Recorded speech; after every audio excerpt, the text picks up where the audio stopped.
estos días he estado viendo. Hay unos grupos de Facebook tan huevones, pero bueno, da lo mismo. Es como si no tenéis nada que ver, en vez de ver tele, hay unos grupos que dan todo el día o de los ¿Dan Sims, qué? capítulos de Malcolm o de los Sims. Ah, de O, Malcolm, ya, Malcolm. entonces, es como que he agarrado puros capítulos sueltos últimamente, güey. Ahora que me entró las ganas de bajar todas las temporadas de corrido, así como desde el principio hasta el final. ¿Lo de Que una Malcolm? sí, de Malcolm. ¿Te gusta Que Malcolm? sí, me entretienen. Que es un ejercicio que ya hice con The Office USA, pues, weón. Cuando empezó Ya. la pandemia, bajé todas las temporadas y dije, ya voy a ver esta weá. Ya, La tía me hace esa tortura, pues. de ver que. Malcolm, pues, que es fanática de Malcolm. Yo no soy fanático, no. No es como para ver algo, no. De hecho, bajé como el pack de todas las cosas del Puño de la Estrella del Norte. Ya, el anime. Pero tiene como unas películas posteriores, no solo la película que daban en el HBO, po. Ya. Creo que hay otras cosas. Sí, yo nunca vi la película del HBO y Claro. me acuerdo que en mi época de anime estaba la película dando vueltas por ahí, pues. La de manga, pues. La de manga, no sé, anime. Tampoco la vi completa y no la entendí nunca, sabes que sería bueno retomarla. Como una especie de Mad Max, bien raro. Ya. Yo la vi en ese tiempo, yo me acuerdo que daban El Puño de la Estrella del Norte, Mi Vecino Totoro en HBO. Ya. Y después empezaron a dar Sakura Card Captor. Esto en todo caso del 2001. Yo ya era viejote, pero no me acuerdo tanto de todas esas cosas, po. Totoro siempre la he visto una y otra vez, pero El Puño de la Estrella del Norte en realidad es por el meme ese de Oma de Wamu Shindeiru. No lo he visto el meme, no. Y la verdad es que no me acuerdo mucho de. Me acuerdo que está el tipo que tenía todos los dedos enterrados en el pecho. ¿Quién es el protagonista? Hay puros personajes sufriendo y es como estas weas de que son gente mala, pues mala, así como unos weones que quieren destrozar a los niños en pedazos. Gente que se destroza, pues. Estaba leyendo. Bueno, yo lo que hago harto es ver conferencias. Bueno, eso ya. lo hago cuando hago aseo. Y hoy día estaba escuchando una conferencia sobre la historia de Nietzsche. No sobre Ya. la filosofía, sino la historia de Nietzsche. El cowboy interno. Sí, y que es interesante igual. Pues, yo estoy terminando un proceso donde me tocó trabajar con profesores, yo haciéndole talleres a los profesores, al cuerpo docente de un colegio, talleres artísticos, y enfocado dentro de la bienestar subjetivo, arte terapia, o sea, distraer a los viejos porque están colapsadísimos. Y estuvo bien divertido porque yo he trabajado siempre con niños. Bueno, en cestería trabajo con señoras y también funciona bien, pero en colegio siempre he trabajado con niños.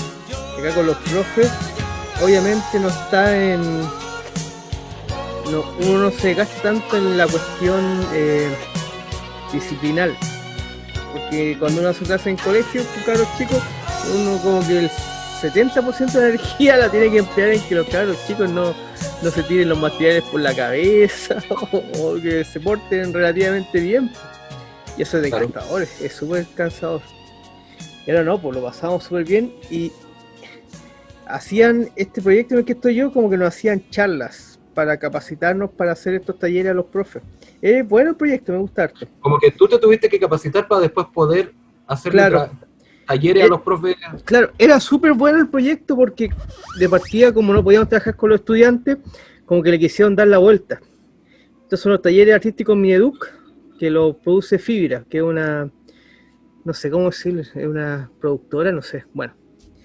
Y para darnos trabajo en cierta forma y que no separaran los proyectos, decidieron que hiciéramos clase con el cuerpo docente, porque no podíamos llegar a los niños, porque no todos los niños tenían conexión también. Sí, pues. Y el formato del taller fue que hacían unos webinars donde contrataban a tipos bien famosos, no famosos, bien bien entendido en la materia sobre arte y educación. Educación y Puta, arte, estoy medio educación perdido. del arte. ¿Webinars son como unas charlas? Sí, webinar son charlas. Suena como huevear, pero sí. Que lo he escuchado hartas veces, pero no, Sí, pues. puta, yo trabajo en tecnología, pero no trabajo con toda la tecnología del mundo. Entonces, he escuchado cosas, pero, seminarios, webinar, sí, seminarios, webinar, me salen en Instagram, sí, sí, sí. Sí, por eso es webinar.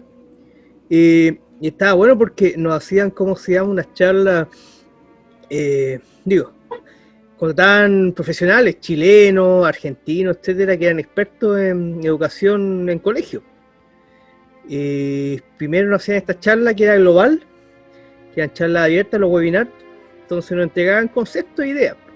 Y después nos reuníamos todos los trabajadores que somos artistas docentes, como que le dicen, a aplicar ciertas fórmulas en teoría entre nosotros y hablar sobre lo que se habló en esas charlas, etcétera. Y después nosotros íbamos a trabajar con los profes. Ya. Y la última charla se habló acerca de la evaluación del arte. O sea, que lo conflictivo que era evaluar una clase de arte porque el arte no es cuantificable, etcétera, etcétera, etcétera. Pero tú y yo, que somos académicos del arte, sabemos que sí, porque sí se puede. Se puede, se puede. Bueno, lo que me quedó dando vueltas y que fue interesante fue que, así como un tips que nos daban, era para no truncar, bueno, y también tiene que ver con lo que hablábamos anteriormente en otro capítulo sobre las pésimas estrategias pedagógicas que tenían nuestros profesores en la universidad. Pero que a lo personal yo no creo que hayan sido tan terribles, tal vez por ahí se les salía alguno, pero bueno, la idea fundamental, o sea, la idea principal de esto era que, en cierta forma, uno no evalúa personas, uno evalúa procesos. Eso tiene que estar bien enfocado en eso, en evaluar procesos, para que, por ejemplo, no salgan cuestiones como que no, tú no sirves para esto. Donde tú... Los chiles hacíamos eso. Evaluar procesos. Y sabes que dentro de todo, con los profes más cabrones que dicen que son los más rompesueños, ahora que lo pienso, también los viejos evaluaban procesos, hablaban acerca de la obra, no hablaban acerca del artista, pero que el artista se lo tomase como algo personal ya era artista entre comillas, el estudiante se lo tomase como algo personal y eso era hilo de otro costal, harina de otro costal, quiero decir, no. Yo creo que ahí había una confusión. Es difícil cuando tenés prejuicios, preconcepciones sobre lo que es el arte, que muchas veces tienen que ver con tu gusto o tu bagaje cultural o toda tu historia, que eso a veces se manifiesta tan explícitamente en tu obra que parece que al criticar la obra te estuviera criticando a ti. O sea, a título personal, weá, es que en realidad no son... Es que esa es la weá, los profes, la idea de, por lo menos del académico que yo conocí, lo que yo practicaba era que tú empezás a familiarizarte con el trabajo de los alumnos, con lo que ellos quieren, con sus procesos, con su idea, pero no necesariamente con su historia de vida o sus gustos, sino que son dos cosas distintas. Entonces, ¿cómo separáis eso? A veces es medio conflictivo porque también es inevitable uno como profe armarse prejuicios con otras personas, o no como profe, uno como persona incluso. Como si viene alguien que le gusta cierto tipo de cosas, parece que ya trae una carga encima, todo un discurso que se te viene y que tratáis de ponerle freno. A veces no es así. A veces yo tenía alumnos que tenían, no sé, por su pinta, aquí voy a sonar a viejo culiao, pero por su pinta, ¿cachai? Que de dónde venían, como discursivamente digo, no de estratos socioeconómicos, sino que, sí. ¿Cachai? Los que eran más kawaii, los que eran más... Los de colectivo también. Claro, los más hippies, los grafiteros, los traperos, o los new age. Y nosotros conocimos gente así, entonces pensáis que ya los conocí y no, pues, te vais dando cuenta que son de otra forma, pero esa no es tu pega es más que nada evaluar como sus procesos creativos y de trabajo. ¿Sí? Bueno, era muy complejo, llegaba una genialidad de la nada, no era tan evaluable en ese sentido como alguien que lo viera y trabajando todos los días y viera y cómo va progresando y a qué relaciones estableció en el camino. Bueno, a mí me hizo sentido harto eso porque yo tiendo a juzgar a las personas más que... Será por esa mezcla que dices tú, que es inevitable hacer esa... O sea, no con mis estudiantes, menos con mi estudiante alumno, pues, sino con los cabros chicos. ¿Sí? Yo hay algo que tengo claro, es que el buen profesor de arte no es el que hace más artistas dentro de sus alumnos en el colegio, sino el que le entrega el lenguaje para que ellos sepan leer y tengan ese recurso, no hacer más artistas. No les quiero arruinar la vida a tantos Claro, niños. Y sí, obvio. De hecho, la misma escuela, en realidad, de los que salimos de ahí, muy pocos se dedicaron directamente al arte. La carrera de arte y otras carreras también abren muchos caminos porque son estrategias de pensamiento. Ya hemos hablado de esto. Son estrategias de pensamiento, estrategias de cómo relacionarte con el mundo, ideológica o discursiva, filosófica, que pueden servir para cualquier otro lado. Po. Entonces la formación de artistas es más transversal, po. No es solo para generar a obra. Bueno, en esta charla me dijeron eso, pues, hay que tener siempre la precaución de evaluar procesos y no a personas, porque cuando uno evalúa personas es donde uno genera esos rechazos hacia o trunca a la persona o la marca, porque mucha gente, de hecho lo hablamos con mis profesores, alumnos, entre comillas, y ellos también hablaban de que en la universidad sufrieron varios traumas, de que, sobre todo las mujeres, pues, que andamos con cosas, a las mujeres en carreras como ingeniería las tratan como las pelotas, y sobre todo si quieren en regiones, no sé si tanto en Bochef, pero en regiones dicen cada barbaridad que... Bueno, y arquitectura también, pues el Pablo lo dijo en el otro, ¿cómo se llama? En el otro capítulo acerca de, usted es rubia, pensé que usted era tonta, ese tipo de cosas que marcan. Bueno, yo tengo esa tendencia a ¿cómo se llama? A criticar personas más que a procesos. Es medio tonto, no sé si es medio tonto. De hecho, a mí me ha servido bastante para hilar la paja del trigo entre los artistas que me interesan, que me gustan. Yo no puedo separar la obra de artista. Y Creo que el problema, uno puede separar la obra del artista, el problema es que muchos artistas no se quieren separar de su obra, o no quieren separar su obra de ellos mismos. Y ahí es cuando es más complejo evaluarlo, o sea, yo creo que mi mayor mérito es reconocer que el Papa Frito tiene 2 obras o 3 obras buenas, siendo que es un ser que para mí me parece, no por sus acosos, ¿cómo se llama?, de internet, hasta siento un poquito de pena porque es un enfermito en ese sentido, pero me cae pésimo por toda su obra, así como ese facilismo, esa... Bueno, en la U teníamos esa cuestión, oye, te quedó media papa frita tu obra, así como ese facilismo medio populista, fácil, claro, rápido, panfletario. Sí. Pero reconozco que tiene 2 obras buenas, porque hasta por ahí nomás, porque... Pero sí, y... Una de las mejores obras que se han producido acá probablemente sea como gesto poético y obra misma. No sé si tanto la instalación, pero sí el hecho de la quema de los pagarés, la raja. Pues, bueno. Y la instalación fue, yo disfruté cada detalle de la instalación, o sea, partiendo por ese auto, la combi, que inmediatamente nos lleva a Joseph Beuys. Y Joseph Beuys con su discurso acerca de que todos somos artistas, somos todos artistas, y él era artista y sí. Quemó los pagarés. Todos podíamos haber hecho eso, todos deberíamos haber hecho eso, todo ciudadano tenía la potestad de haber quemado sus pagarés.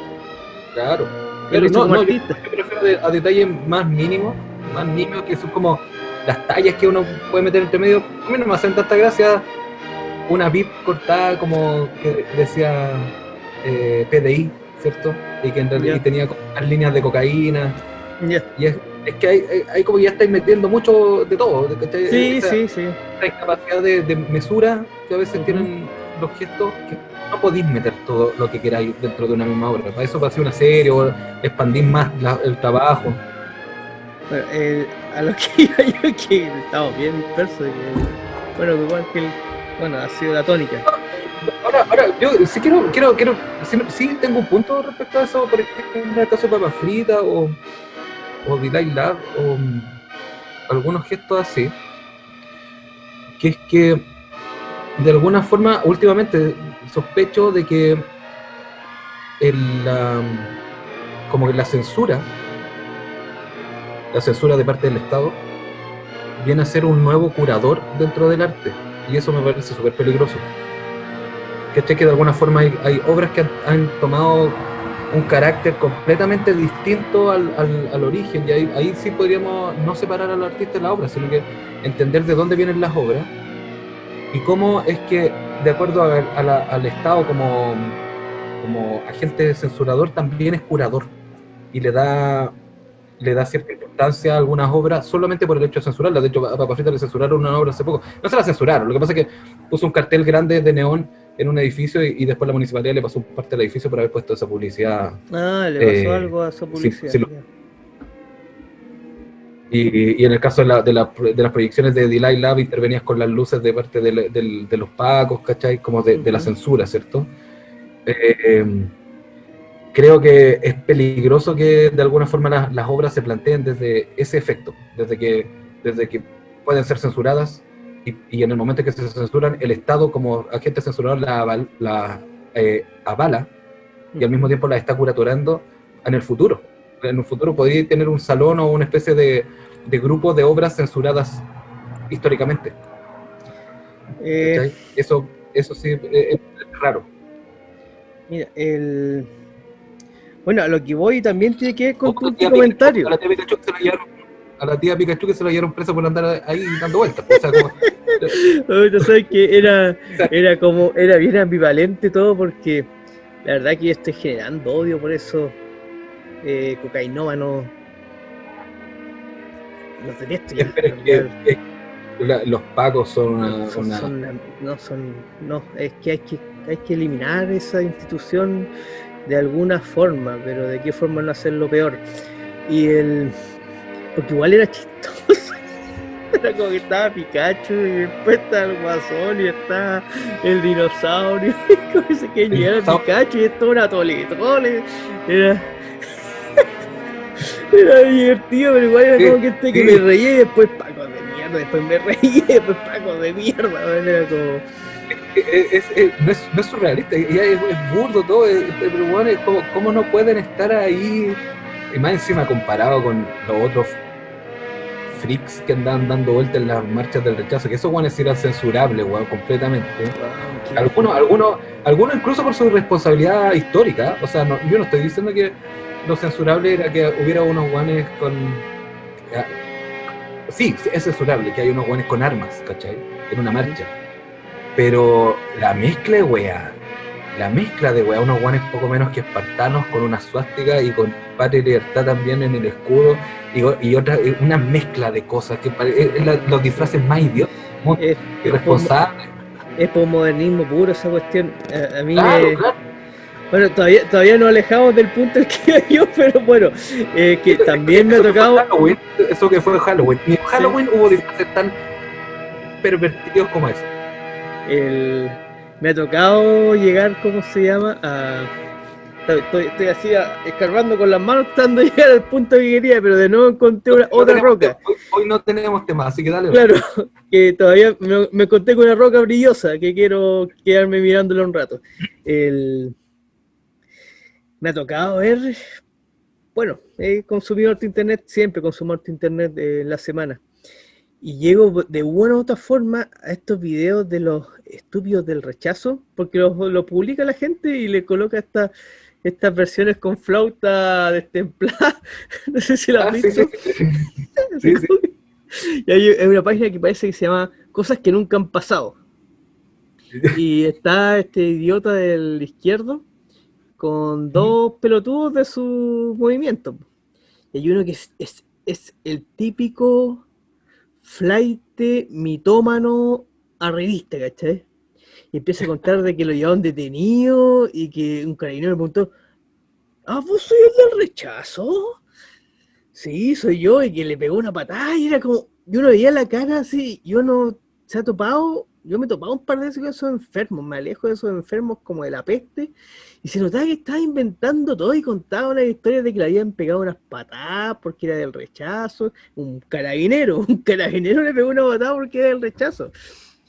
Y después como que lo llevan a prisión y empezó a hablar con los presos, que eran todos pro apruebo. Pero después le contó, oye, pero ¿y tu hijo cómo se llama? ¿Le gustan las zapatillas de marca? Bueno, si es que gana el apruebo ya no va a tener más esas zapatillas.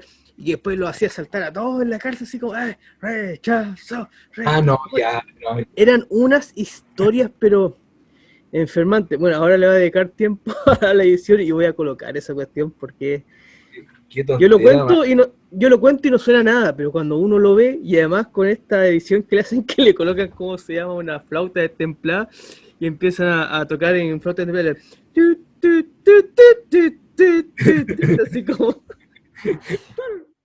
Ya, y después me entraron, ¿cachai? Claro, la típica te esposan, tenés que lavar las manos por el COVID y toda la weá. Voy entrando y me pone la esposa, las piernas, los brazos, y me dice, nombre completo. Digo, Roberto Sebastián Belmar Vergara. Y el weón me dice, ¿vos sois el weón del rechazo? Y yo le digo, sí. Y dice, que me pone unas patadas, pero brígidas, weón. Me dice, cállate, conche tu madre. Ay, me pone 2 patas, una en cada muslo. Weón, pero para el pico me dolió caleta. Y estaba posado, pues no voy a hacer nada. Y me dijo, yo soy de la prueba. Oh, weón, y quedé así en shock y dije, qué chucha, weón. Gendarmes culiados de la prueba. Para la cagada, pues, weón. No fue así. Sí, y me llegan los del papá del otro pelotudo también, pues. Y uno lo escucha, y qué tipo. O sea, qué fauna, weón. O sea, ellos son, o sea, no quiero decirlo de esta manera, ¿no? Pero son tan víctimas como... Sí, son sí, enajenados por culpa de los mismos. sí, no sé. Son los mismos que generan los dos tipos de enajenaciones, en contra de ellos y a favor de ellos. Como Sí, tan perdidos estáis de la realidad que creéis que no vaya a tener zapatillas de marca. ¿Y qué te importan las zapatillas de marca de partida? O sea, yo feliz que renacieran las Dolfitos, weón, como industria nacional, pues, ¿cachai? Más encima está, con los colores que tenían los Dolfitos, están muy en onda con lo que está pasando ahora en las zapatillas. ¿Has visto las locuras que se venden ahora? No lo digo como viejo culiao, a mí me gustan, pero ¿cachai? Que todo resuena a lo que había antes, y ya lo hicieron en Chile, ya había industria chilena que estaba haciendo. ¿Por qué? Sí, ¿Dónde está el rescate de la industria nacional? ¿Dónde está, si es que se creen tan patriotas de esa manera? No queremos tu Adidas, weón, queremos nuestros Dolfitos, queremos... Bueno, es que ahí está el otro, bueno, se puede seguir escarbando tratando de llegar al punto que yo quería, pero también me puse a leer, me pongo, insisto, yo consumo harto internet, y llegué a una entrevista que le hizo Telesur a el viejito este, que, ¿cómo se llama? El premio de historia, Salazar. ¿Ah? Y resulta que Salazar dejó expuesto un par de trampas que, bueno, el pacto este de los políticos para que supuestamente para que parara la violencia, donde De acuerdo con la paz. el acuerdo por la paz, eso. Uno de los ¿cómo se llama? O sea, uno de los puntos del acuerdo era que no se iban a tocar los tratados de libre comercio en la redacción de la nueva constitución. Y yo creo que Eso pensándolo a futuro también. claro, entonces eso yo creo que es fundamental. O sea, fundamental el tema de los tratados de libre comercio, porque Chile sigue siendo el piñimiento que es por esos tratados de libre comercio, pues no, o sea, hablando de industria, hablando de cierta autonomía de cómo se llama, de vivir, de consumo para vivir. Así que ahí está la primera trampa. La primera trampa es que en el acuerdo se llegó a que no se tocan, ¿cómo se llaman? Los tratados de libre comercio. Tampoco, bueno, ahí surgió también el acuerdo por la paz, la criminalización de la protesta. Sí, recuerdo. Yo no lo tenía tan claro, pero sí, pues es como las pelotas. Pues. O sea, ahora entiendo por qué el odio parido hacia el guatón este pelotudo de Boris y a las otras personas que firmaron el acuerdo. O sea, todos estos cabros que están en la cárcel son por culpa de ese estúpido acuerdo. Sí, sí, o sea, hay que ver ahí también, porque constitucionalmente yo no creo que los acuerdos internacionales vayan en la Constitución explícitamente, expresamente, sino que se respeten, pero debiera estar la posibilidad de que a futuro no sé, se derogue, no se, Ay, es que se ahí está el cambie, juego. se cambie. Ahí está el juego. No Si puede, queremos. no puede ser que un tratado, un acuerdo internacional sea parte implícita de la Constitución, yo creo, sino que la Constitución lo respeta en sus bases, o sea, no va a interferir en ello, pero después permite que por leyes, por leyes que se tramiten en la Cámara, o en lo que venga después, yo no lo sé, se puedan rechazar o derogar. Sí, bueno, eso es lo que decía Salazar, de que parte del acuerdo para la nueva constitución es que no se tocaban los tratados de libre comercio internacionales. Yo creo que ahí está el punto, po. O sea, el modelo se basa en esas trampas, po. La trampa de los tratados de libre comercio son muy poco favorables para la industria chilena, para el productor chileno, más que la materia prima, pues. La uvita, la otra huevada que vende el cobre, y por ahí el vino. Una empresa de fruta, una empresa que exporta fruta. Claro. Y la cantidad de plata que mueven, sí, los productores los agricultores en Chile mueven mucho dinero. Sí, pues sí, tengo un familiar acá que tiene parrones, puta, que gana plata.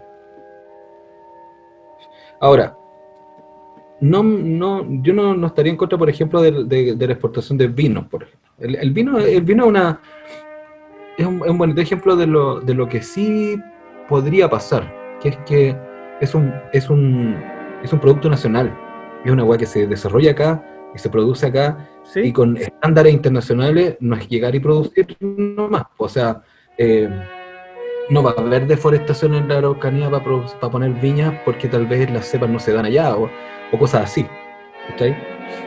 Tendría que ser de muy mala calidad la industria, pero ahí es donde entendís que aquí sí se puede desarrollar. ¿Ah? Bueno, igual hay problemas medioambientales por el monocultivo de los parrones. Acá en Atacama vivimos ese flagelo. Pero más que olivo y cosas así. Acá son la uva. En tierra amarilla. Por las pisqueras. Sí, no. Sí, porque yo cuando me acuerdo yo no conozco tanto el norte, pero hasta Punta Choro lo que más se veía era olivo. Lo mismo que los paltos, hace una hueá inventada, es lo hace, uno hace inventado para plantar olivo. Te voy a hablar desde lo que vi con mis ojos nomás, porque tampoco soy muy experto en ese tema, pero para allá, para La Serena, Valle del Elqui, ahí sí que todos esos parrones, que hay muchos, están, ¿cómo se llama? Enfocados en las pisqueras, en el Valle del Elqui. Sí. También acá por el Huasco hacia arriba está Alto del Carmen, todos esos lugares que también generan pisco. Pero acá en Tierra Amarilla hacen pasas, hay harta pasa, también está el pajarete y uva, también exportaban uva así de mesa. Yeah. De hecho acá los familiares tienen parrones que exportaban uva de mesa, que es una cuestión gigantesca y muy rica, pero ahora lo están haciendo en pasas. Y también les va súper bien con las pasas. Tienen que colocar uva sin pepa nomás, po. Y esa se transforma en... Porque no le va a sacar la pepa a la pasa. ya lo que iba, Nico. No separar a los artistas de su trabajo. Estaba viendo hartas cosas y hoy día, mientras hacía el aseo, me puse a escuchar sobre Nietzsche, la historia de Nietzsche. De hecho, el profesor que era experto en Nietzsche, o sea, primero que todo hizo una suerte de revisión de la historia de Nietzsche para aclarar ciertos fantasmas que hay alrededor de la figura de Nietzsche. O sea, su obra como promoviendo Como el YouTube. proto-nazismo y todas esas cuestiones. Yo no le creo a nadie, yo no le creo tampoco al viejo, porque también debe haber ahí un cierto romanticismo para tapar ciertas oscuridades de todo autor, y el viejo lo que hacía es le echaba toda la culpa a la hermana. Decía que la hermana, que estaba casada con un antisemita, como que elaboró un poquito esta figura de Nietzsche como y su teoría del superhombre como el proto nacionalsocialista, y bueno, y después todos los chamullos que hizo con que empezó a armar ella misma los libros de Nietzsche, y como que hacía compilados porque lo que tenía Nietzsche era que como era un enfermito de la guatita y migraña, mucha migraña, escribía los parrafitos que lo conocemos, pues. Los Y eso, aforismos. claro, y los aforismos y también escribían párrafos generalmente. Y eso tenía que ver porque su periodo de lucidez era muy corto. La mayoría del tiempo estaba enfermo, o con migraña o con dolor de estómago, y después de esos calvarios en vida, él decía que las ideas le gritaban en la cabeza. Era como que sobrevivía siempre, y como que algo lo llevaba a escribir lo que escribía. Entonces, como escribía como parrafito, era fácil agarrar los párrafos y en cierta forma tergiversar lo que él quería escribir, porque al final la hermana se quedó... Definitivamente, o sea, Nietzsche era filólogo. De esa historia, no sé si es verdad o mentira, pero la idea era como que ya había leído tantos libros que que decidió empezar a escribirlo. Uh-huh. Y la hermenéutica, el ejercicio de leer cualquier texto de él sin ese background de todo lo que ya leía o todo lo que él ya presumía, o preasumía, perdón, es súper fácil de tergiversar porque no tenía el contexto personal de su propio bagaje. Uh-huh. Bueno, hablaba acerca del Nietzsche primero, que era, bueno, él siempre fue un niño genio, o lo promovieron como el niño genio, y no había hecho ni siquiera su tesis, y le ofrecía una cátedra en la Universidad de Basilea. Y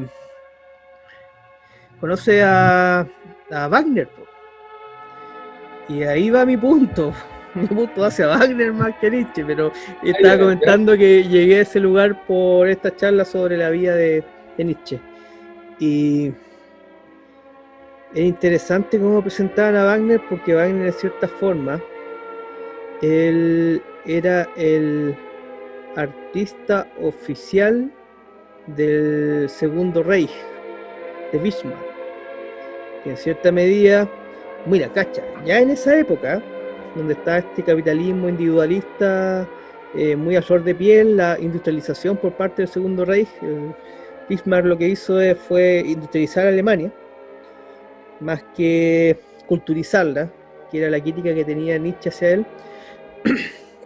Entonces, ya en esa época el cristianismo valía callampa. O sea, ya el cristianismo no era la herramienta para que el alemán desarrollase el bien común, y porque no tenía fuerza. O sea, no había ninguna... No llevase a ningún lado el cristianismo. Yo creo que lo que más ahí indica es que la moral cristiana no era útil, no servía a los propósitos del desarrollo. O sea, no servía a los propósitos colectivos, la moral cristiana, porque no la pescaban, y la tarea de Wagner, y de ahí va el punto al que iba yo, porque a mí lo que me ha estado dando vueltas toda esta semana es el tema de los constituyentes. O sea, esta fila de personas que se está postulando a constituyente, que no me parece malo, a diferencia del resto, no me parece malo, hay que ver hacia dónde lleva eso. Pero bueno, y también siempre pensando qué poder tiene uno como artista, o sea, qué relevancia tiene uno. Siempre me he puesto a pensar qué nivel de poder tiene uno haciendo arte. Y Wagner era en cierta medida el promotor de los ideales germánicos, que eran la base moral y religiosa del Segundo Reich. Y por lo mismo él se enamoró un poquito de Nietzsche, porque Nietzsche era un genio. Ambos tenían como lugar común a Schopenhauer, a los dos les gustaba Schopenhauer, siendo que Schopenhauer era un anti-alemán rampante. O sea, no sé si anti-alemán, o más que nada anti el espíritu europeo. Antipatriota, no consideraba el patriotismo algo inteligente. Antinacionalista, eso, antinacionalista. O sea, podría haber nacido en otro país y también hubiera estado en contra, digo. Eso mismo, sí, era como que había que decirlo, porque intelectualmente, la verdad es que intelectualmente, a cierto nivel de intelectualismo, el patriotismo es una tontera, y hay que asumirlo así. Pero a otro nivel, no, pues, todo lo contrario. Como una especie de religión. Podría interpretarlo como una especie de religión, sí, pensando en que, o sea, como religión, en tanto, ya ahí podríamos entrar un poquito más en los judíos, en el tema de los judíos, como en la religión, en tanto raza, en tanto pueblo, no sin fronteras, pero sí como una casta. ¿Cachai? Sí, pues totalmente. En cambio, el cristianismo es un poco más abierto en eso y más perverso tal vez, pero no tiene esa carga racial. Claro. O sea, definitivamente una religión que está basada en la sangre, en las castas, incluye otros fenómenos que no son solo espirituales, sino, o podrían ser espirituales, pero son racistas, definitivamente. Entonces, de ahí que en cierta medida Wagner influenció mucho en Nietzsche, y Nietzsche al final se decepciona de Wagner porque, según este autor, Nietzsche tenía esta idea de la libertad absoluta y que él promovía ciertas ideas universales que eran universales, o sea, eran para todos. Pero Wagner no, pues. Wagner en cierta forma era el promotor de esta idea germánica, de este culto a lo germánico, donde especialmente o su fin ante todo era diferenciar lo germánico de lo judío y de lo latino, que en cierta forma era el potencial cultural e ideológico que quería desarrollar el Segundo Reich, y que obviamente ahora, también lo desarrolló el tercero. Latino respecto a, yo creo que latino en el sentido de todos los países que adoptaron las lenguas romances, tal vez. Claro, sí. Porque el imperio germánico era románico-germánico. Claro, o sí, sea, no era latino en contra de Roma. O sea, el primer Reich era Carlomagno, pues, sí. Por eso te digo, o sea, no es latino desde el punto románico. Sino que, no, latino de los franchutes, de los españoles, todo esto que tiene la lengua. Incluso algunos países de Europa del Este. Claro. Como esos, los gitanos, sí, los rumanos. Entonces, ahí era como que a mí yo me ponía a pensar y también tiene que ver con lo que tú dijiste acerca de cómo el Estado también promueve ciertas obras de arte por medio de la censura. Y me ponía a pensar esta lucha que surgió, porque estamos hablando de un nuevo Chile, se debería construir un nuevo Chile a partir de una nueva constitución, o es lo que esperamos la mayoría. Me gustaría que hubiese que se formateara un poco el tema, o sea, dejar lo menos y lo más importante, pero avanzar bastante en otras cosas. Sí, definitivamente la Constitución, así como fundación, debiera ser un proyecto en sí mismo. Debiera delatar en sí mismo un proyecto superior, ulterior. Y todo proyecto, como dices tú, superior, ulterior, conlleva arte. O sea, todos los países desarrollados han tenido a cierta línea artística que, en cierta forma, es la bandera cultural de lo que se quiere promover. Y pensaba también la disputa que hubo por Víctor Jara con lo que pasó la franja del rechazo de la UDI, si no me equivoco. Utilizaba una frase de Víctor Jara. Pensaba cuál era el arte o cuál era la figura del apruebo. Se venía a la cabeza Los Prisioneros, se venía a la cabeza Víctor Jara, tal vez por ahí Violeta Parra. Pero ahora reciente, pues ¿qué sería lo reciente? ¿Qué propuesta cultural podría en cierta forma enmarcarse dentro de este nuevo Chile? El nuevo Chile que queremos construir todos. Y ahí es donde me da una envidia esta figura de Wagner, porque Wagner estaba ahí como promotor y no era simplemente el asalariado de Bismarck, sino que él creía en su cultura germana, él creía en el germanismo como el promotor de los ideales del Segundo Reich, y que después la hermana de ¿cómo se llama?, de Nietzsche, utilizó la figura de Nietzsche para promover también el Tercer Reich, que era de cierta forma la Yo creo que ahí es súper complejo, porque volviendo al tema de la censura, como agente promotor del arte, en general hay muchos artistas, más allá de poetas podrían ser, o músicos, que lo que más apuntan es que, o sea, lo que seguía sobreviviendo de ellos, o lo que sigue sobreviviendo de ellos, es justamente la oposición a este régimen, pero no una propuesta muy a futuro, sino que más bien son respuestas inmediatas. Y ahí es donde el otro día está leyendo, tú leíste que Anita Tijoux decía así como, oye, y si quiero... ¿Hay mano? No, ¿Hay mano? ¿Hay mano o no hay mano? Lo que eso de hay mano, igual, claro, tiene un componente cultural, que es como se podría entender como, sí, mira, hablo como Lolo, o algo claro. así. Pero ¿qué proyecto? ¿Qué proyecto distante, o qué proyecto que pueda ser proyectado, digo, no proyección, ya es un poco raro el término, pero que sabéis que va a mantenerse de aquí a 30, 40 años? Pensando que esta constitución tiene 40 años, ya, de aquí a 40 años, no debiera subsistir, no debiera persistir la lucha de clase, o incluso los pecados que comete el Estado, porque justamente estamos tratando de acabar con eso. Yo entiendo, tú los conocí, que el artista este lo puede conocer bien, pero ¿cuál es la propuesta sin tratar de importar cosas que ya conocía? Definitivamente ya se crió en Francia, creo.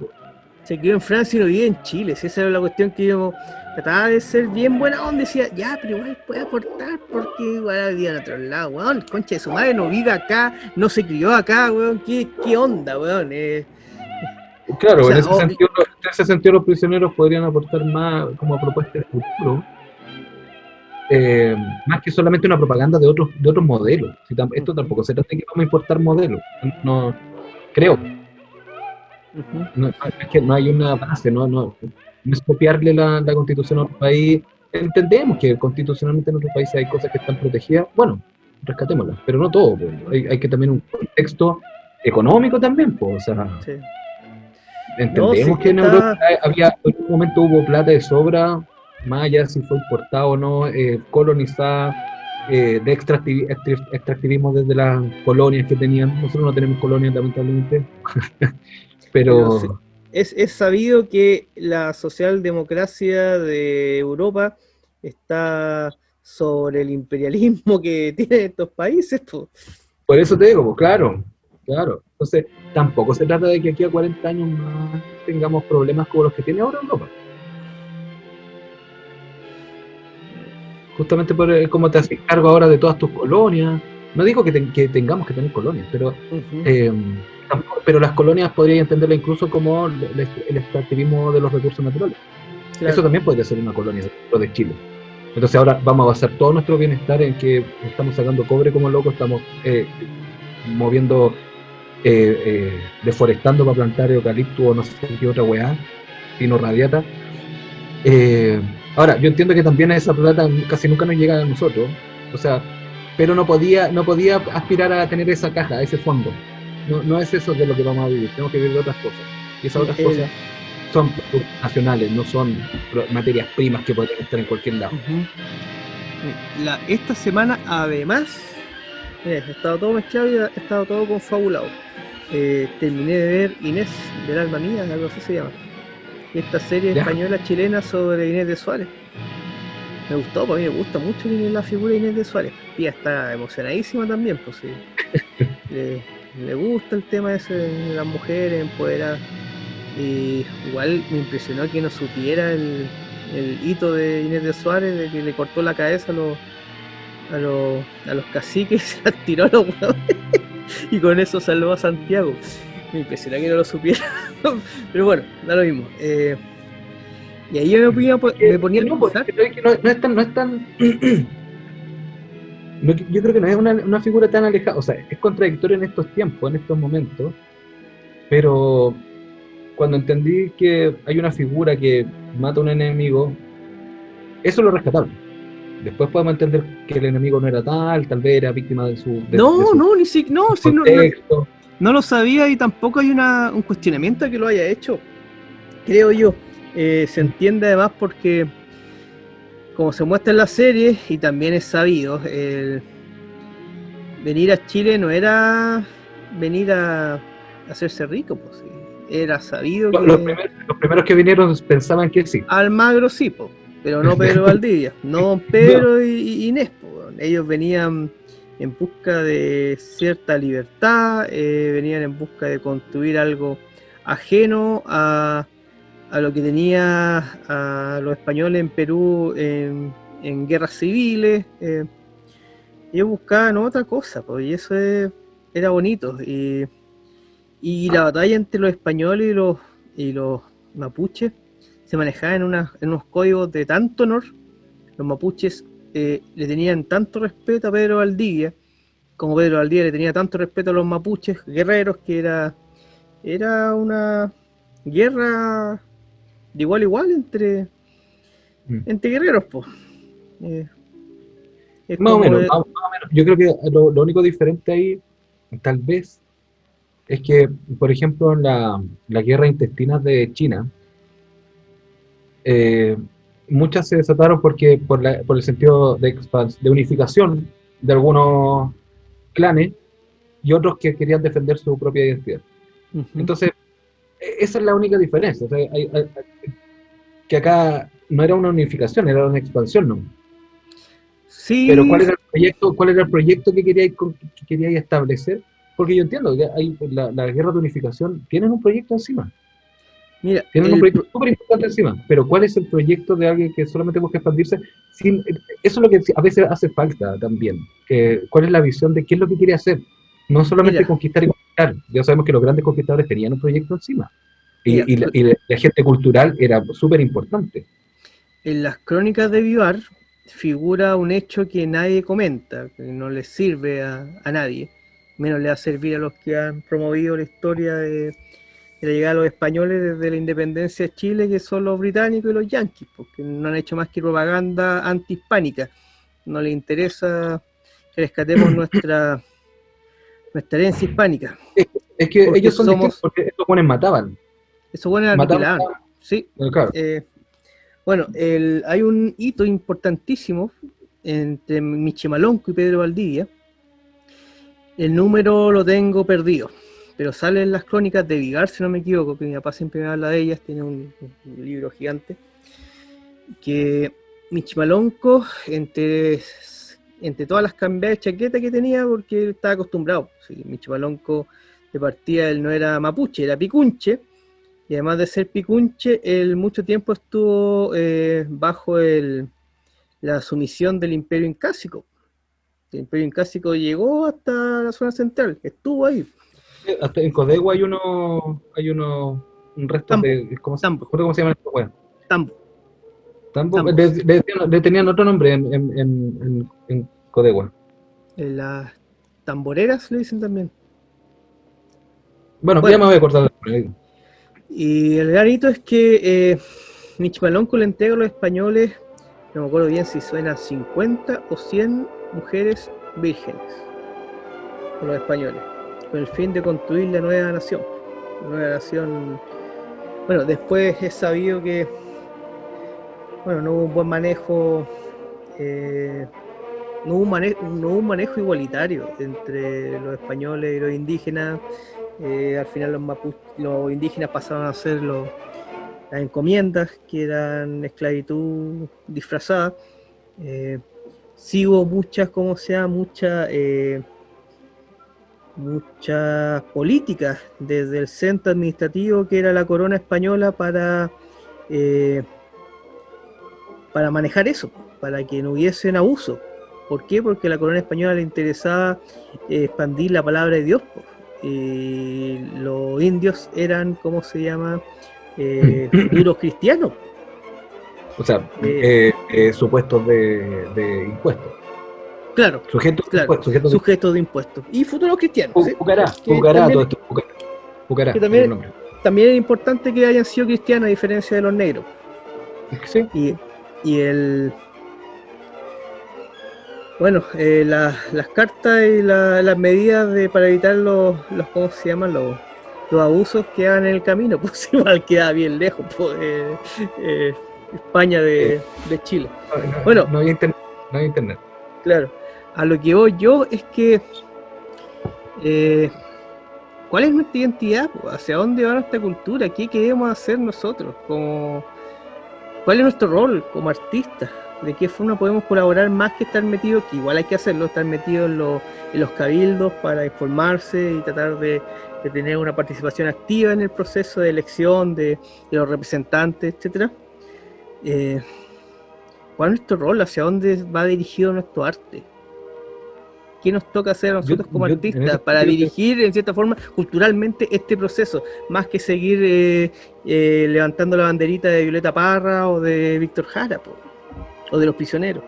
yo, yo tengo dos preguntas respecto a eso. Una, obviamente, ahora volviendo al tema de cuál es la diferencia entre el artista, la historia artística de alguien y su obra. Pasa harto que mucha historia de los artistas es más importante hoy en día, justamente porque muchos artistas consagrados, insisto, son producto también de la lucha que hubo hace 30, 40 años, artistas de dictadura. Estoy hablando de todo el legado desde, bueno, Gonzalo Díaz también está incluido en eso, pero Gracia Barro, Balmes, o en el mismo caso Zurita. ¿Cómo separáis esa lucha con su propuesta artística? Y parece que ninguna de las dos satisface en ningún punto. Entonces, voy a retrotraer. Y el problema no es qué hacemos como artista con esto, sino que en qué momento tal vez entendemos que ya no, en este preciso momento, no es que seamos artistas, es que somos ciudadanos, y como ciudadanos en la pega donde va a aparecer, desde donde va a aparecer el arte. No va a aparecer la ciudadanía desde el arte, sino que todo lo contrario. ¿Cómo nos comportamos como ciudadanos? Porque cada uno se va a retrotraer, o sea, cada uno va a ejercer su profesión, y más encima la educación en Chile es bastante pobre y sesgada. Entonces la misma pregunta podría hacerse los ingenieros. ¿Qué hacemos nosotros los ingenieros por esto? ¿Qué hacemos nosotros los abogados por esto? ¿Qué hacemos nosotros los doctores por esto? Yo creo que lo que más hay que entender es que justamente la profesión no ha designado, no ha señalado tanto el camino, no ha estigmatizado y además sesgado en nuestra visión que hemos perdido la capacidad de ser ciudadanos. No estoy hablando solo de los artistas, estoy hablando de todo el mundo. Entonces, y al mismo tiempo tal vez por ahí podría ir el camino, en recordarnos todos los días que, si bien nosotros somos artistas, todos deberíamos tener un proyecto futuro, ulterior. No sé cómo se hace, obviamente esa es la gracia del arte, porque no tengo la respuesta, hay que buscarla. O el camino es la pregunta, es el camino, cosas así. Pero creo que uno de los detalles que yo sí pondría en primer lugar es que no somos por lo que hacemos, Y ahí es donde deberíamos eliminar cualquier basurita o cualquier paja en el trigo que tenga que ver con que alguien es importante solo porque es bueno haciendo otra cosa, que no sea esto. No sé si me perdí un poco, pero pensemos en cuál es la categoría que tiene Noam Chomsky, un gran aporte a la literatura, o sea, a la lógica, ¿Es un lingüista o no? a la lingüística. Sí, y siempre trabajó con la lógica, pero ¿en qué momento eso te hace entender otras cosas? Bueno, hay que revisar, pues, volviendo a Nietzsche, a cada uno de los constituyentes tal vez hay que martillarlo un poquito a ver cuánto se resquebraja esa caparazón con la que están envueltos, porque tal vez no resisten. Eso es lo que más me interesa. ¿Qué tanto resisten los hueones a martillar? ¿Cómo se hace una constitución a martillazos? Cada vez evaluando una y otra vez. Tenemos el título. ¿Ah? Tenemos el título del capítulo. ¿Cómo es que cada constituyente resiste ese cuestionamiento? Que más encima nunca se le ha hecho a nadie, muy pocas veces. Para cargos políticos, para todo lo weá. O sea, ¿cuántos martillazos resiste un artista hoy en día? Pensando en la constitución. Voy a darme un pequeño. Me voy a dar un lujo, como decía el profesor Girafales. No hay que el profesor Girafales, el profesor Rosa. Y voy a decir de forma efusiva: ¿hasta cuándo nos pintan la cara sufriente Víctor Jara, estos conchas de su madre, weón? Esto es lo que tienen para proponer, weón. ¿Hasta cuándo, weón? ¿Hasta cuándo, weón? Esa es la lógica por la que ha avanzado cualquier carrera artística. Es como que quería a Zurita tirándose ácido en los ojos o cosas de ese tipo. ¿Por qué? O sea, ¿por qué ahora? ¿No? ¿Por qué ahora querés revivirlo? En ese momento funcionaba porque la contextualización es muy importante, es súper importante. Entendemos por qué Zurita tiene un legado artístico performático. Tal vez su poesía, yo no soy muy partidario de su poesía, no me causa muchas cosas, lo respeto. Pero ¿en qué está hoy en día? ¿En qué está hoy en día? ¿En qué está? Ya que y no estoy jugando al juego de que somos todos pecadores y el que esté libre de pecado tiene la primera piedra. Todos estamos con algún pecado encima. Pero hay que ver cuáles son los pecados que tiene cada uno. O sea, de verdad, alguien que está sometido a las reglas del juego, como por ejemplo de las editoriales, como Penguin Random House. Es la misma coerción que podría haber tenido un político que está financiado por Sokimich o que está por las pesqueras o cosas así. No estoy diciendo que busquemos los más puros, no va a haber los más puros porque no existen los más puros. Pero hay una gran diferencia entre un compromiso con otra agenda, con otra agenda que nadie sabe o que no está dispuesto a reconocer, o que incluso el mismo sistema ha invisibilizado, a nuevas propuestas. Y ahí es donde yo tengo un poco de esperanza, porque así como mucha gente especulaba sobre los porcentajes de la prueba y del rechazo, así como 60, 40, 70, 30, y la weá fue una pateadura en el suelo, porque más encima, ahora estoy pensando en otras cosas, que en algún momento pensamos que la campaña del rechazo le hacía el juego a la prueba. La campaña de la prueba era tan malo que en realidad era tan mala que le estaba haciendo el juego a los abstinentes. Y además las condiciones del COVID, donde hay mucha gente que no fue a votar. O sea, pese a eso, fue mucha gente a votar. Hay mucha gente interesante. Y mucha gente que está dispuesta a, espero, con toda mi alma y con toda mi fe, espero que haya mucha gente dispuesta a analizar críticamente esta weá, a martillar de nuevo, insisto, a martillar todas las propuestas y a todos los candidatos, porque creo que toda esta paranoia sobre si los constitucionalistas van a venir desde partidos políticos y que todo el mundo va a votar por ellos, o sea que van a salir, efectivamente, no hay ningún pecado en que los buenos se postulen. El problema es que si sale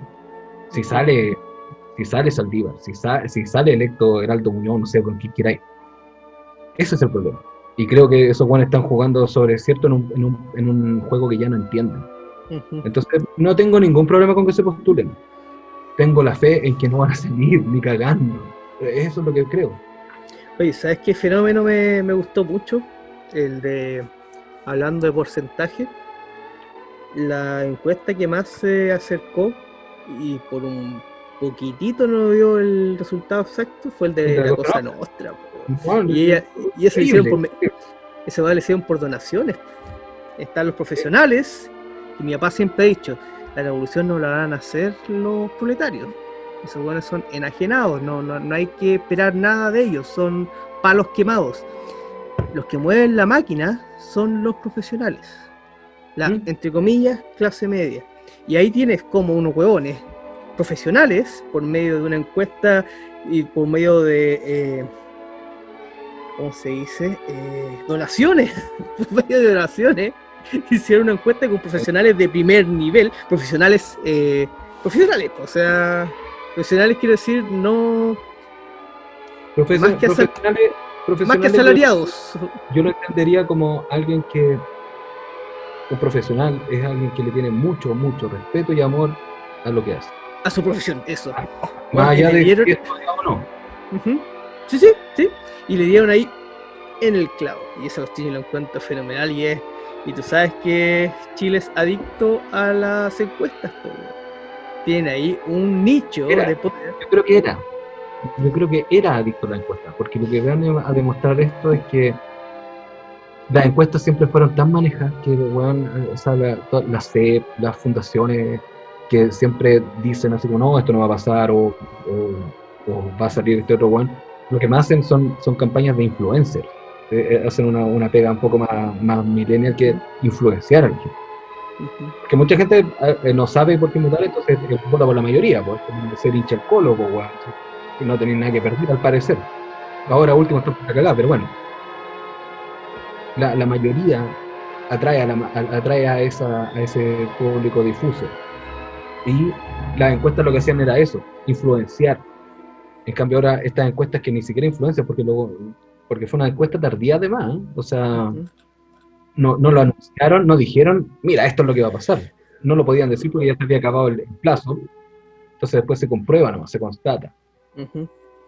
Bueno, y también... Yo no tengo fe, eso.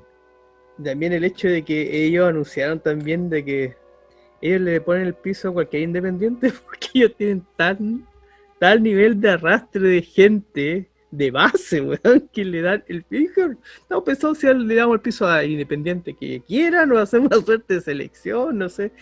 Está interesante ese fenómeno. Sí, porque dice, lo que hablan ellos, el poder cómo se empieza a expandir, a dispersar un poco. Y ahí es donde yo nuevamente pongo el acento. ¿Cuánto de ese poder disperso vamos a tomar nosotros los artistas? Y si es así, bueno, hay que quitárselo a mediocres de Delay Love, no sé, pues, chapuceros como el Papa Frita, hay que tomárselos. Esos poderes no pueden ser los depositarios del poder o de la cuota de poder que le toca al arte. Yo creo más que, de nuevo, no es un ejercicio de conquista burocrático, es un ejercicio de persistencia nomás, de persistencia, porque nosotros, yo creo, Nico, que nosotros no vamos, yo no estoy dispuesto a modular mi discurso, y yo creo que tú tampoco, en aras de ser del populismo. Mira, es que no tiene que ir con eso. Así como caen, así como se van a ver perjudicados los políticos populistas o influencers. También los artistas se van a ver ante esa guillotina, esa balanza, ¿cachai? Yo confío más en el futuro, no por cuánto yo intervenga, sino por cuánto yo me puedo mantener haciendo lo que estoy haciendo. Es que hay que pensar un poco, y de ahí de nuevo volvemos a la charla que escuché yo mientras hacía el aseo, mientras trapeaba ahí, hablando de poder, trapeando la casa. Mientras Con la la mopa. patrona está ¿cómo se llama? Mientras la patrona estaba con la guagua en la hamaca, y ahí haciendo el aseo rápido para que me tocaba hacer el Como almuerzo Rampa, después, pues. como Claro, Rampa, así como corriendo para allá, corriendo para acá. claro, claro, porque me tocaba hacer el almuerzo después, pues así que tenía que calcular muy bien los tiempos. El... No, pues. O sea, Wagner en ningún momento transó. Lo que sabía Wagner era de que necesitaba a alguien como Nietzsche para entrar dentro del área, entre comillas, académica, intelectual, literaria, para divulgar sus ideales, sus ideas, y con eso ampliar su rango de poder dentro de la escena cultural del Segundo Reich. Esas Yo entiendo, son cosas conscientes, Nico. No tiene que yo ver con yo entiendo, transformarte en un panfletero. Se trata de que tu proyecto, en cierta forma, va avanzando o se modifica hacia cierto ideal que tú crees, y ni siquiera es por estar por el sueldo, es por lo que tú crees. Y ningún artista está por el... A no ser, sí, por ahí algunos, pero varios. ninguno de nosotros, de los reales, de los genuinos artistas, estamos por una cuestión de plata. O sea, yo volqué todo mi trabajo al rescate, no rescate, yo volqué todo mi trabajo a identificar los oficios vernáculos de Chile, porque me interesa eso, porque yo entiendo ahí la protoindustria del país, ¿cachai? Por eso estoy trabajando en esto, porque yo lo quiero llevar a la industria, de alguna forma. Yo no me voy a quedar con las pajas. Yo tengo que llevar ese proyecto hacia la industria, y por lo mismo estoy tan alejado ahora del arte y la escena artística, porque me estoy moviendo en otros rangos que tienen más que ver con la artesanía, tienen más que ver con los oficios, y en algún momento sí va a tener que ver con el diseño industrial. Que lástima que no esté la Tatiana hoy día, porque yo creo que ahí está los pantalones de Chile, por los pantalones largos de Chile, la industria. No hay otra forma. Y de ahí también viene mi reflexión sobre nuestra esquizofrenia en el momento de que rescatamos lo precolombino y nos olvidamos que somos todos descendientes de castellano. O sea, lo más interesante de todo es que en todas estas charlas que he leído sobre los hispanos, y tratar de limpiar un poquito la imagen de España, siempre hablan los españoles acerca de una cuestión que es tan obvia, y dice como que una mexicana, que son los más hinchabolas con la hueá, le dice a un español: oye, así que tú eres español, ¿qué se siente tener un abuelo violador? ¿Cachai? Y el español dice: a ver, ¿y cuál es tu apellido? Sánchez. Ah, no, mi abuelo se quedó acá en España, fue tu abuelo el violador, ¿cachai? O sea, estamos hablando de nosotros mismos, por la chucha, weón. Claro. Pero ya dentro de una lógica mucho más mirar el pasado para aprender. Yo todavía me acuerdo las palabras bonitas que me dedicó mi maestra de artesanía, la señora Carmen Nahuelcoy, que yo un poco preocupado porque yo soy artista, no soy diseñador, pero pasa mucho con los diseñadores que van a una comunidad, absorben el conocimiento y después hacen una marca con lo que aprendieron. Pero por respeto a los diseñadores, todavía tampoco son diseñadores ellos. Claro, sí. Probablemente es que más publicista, un productor. Sí, eso sí, pero también hay otro diseñador. No comercial. Y yo le preocupaba: oiga, señora Carmen, estoy preocupado por esto. Usted a veces se siente que yo la he utilizado, no sé, me siento medio, no sé, acláreme un poco, me siento un poco, no sé si culpable, pero hay gente que ha insinuado que yo me estoy aprovechando del conocimiento que usted me ha dado para sacar, ¿cómo se llama? Sacar utilidades. Rédito artístico. Claro. Y ella me dijo: ella no está en ese mundo tampoco. Y la verdad tampoco yo puedo decir. Bueno, y ella me dijo: José Miguel, tranquilo, mira, si es que en algún momento los españoles hubiesen llegado con la misma actitud y humildad que tú llegaste a hablar conmigo, a esta comunidad, a Puerto Saavedra, a adquirir el conocimiento que te podíamos entregar nosotros y aplicarlo dentro de tu cotidianidad, créeme que Chile sería un país mucho mejor. Y ahí, como diría el cliché, yo lo entendí todo. O sea, yo Claro, me tapé un ojito. No son, señora Carmen, no son 30 pesos, son No son 30 30 años. pajas, son... Eso, son 30 pajas. Son 30 años haciéndome la paja. Y Es que yo creo que hay, bueno, obviamente el primer discurso que podría salir ahí es, no, en realidad nuestra pega es de integración. Pero la integración de nuevo peca de eso, que es como que cualquier objeto que integre, cualquier ejercicio que responda a esa lógica, es bueno por sí mismo. Y en realidad no, po. No es integración en el sentido de que yo me acuerdo que cuando estábamos en la escuela había y sigue habiéndolo, un ejercicio muy básico que es el del desplazamiento. Es como, sí, lo que pasa es que esta artista desplaza no sé qué weá a otro lado. Esto no se trata de desplazar, ni de integrar. Se trata de comprender, pero además divulgar. Es un ejercicio de comprensión y divulgación. Es mucho más pedagógico en ese sentido. ujú. Como, mira, ahora puedes... a mí me parecía, cuando yo estaba en escultura, me parecía que había un concepto que nunca lo acabé muy bien, no sé, por ahí está dando vuelta, que es la idea de que la obra en sí misma también es un manual de ella misma. Debiera ser tan honesta que es un manual de ella. Es un manual de lógica y estrategias de pensamiento, es un manual de lógica y estrategias de construcción, porque es lo más honesto del mundo. Cuando uno ve una obra, más allá de decir así como ya sé cómo se hace, sino que es como ya sé cómo se pensó. Eso, ese manifiesto como desde adentro del artista, proyectado en la obra, reflejado en la obra, creo que me hace mucho sentido. Y en ese momento es cuando tú decís, bueno, este bueno no se está apropiando de nada, este bueno no está desplazando nada, solamente que hubo un momento en que él comprendió y ahora lo está divulgando.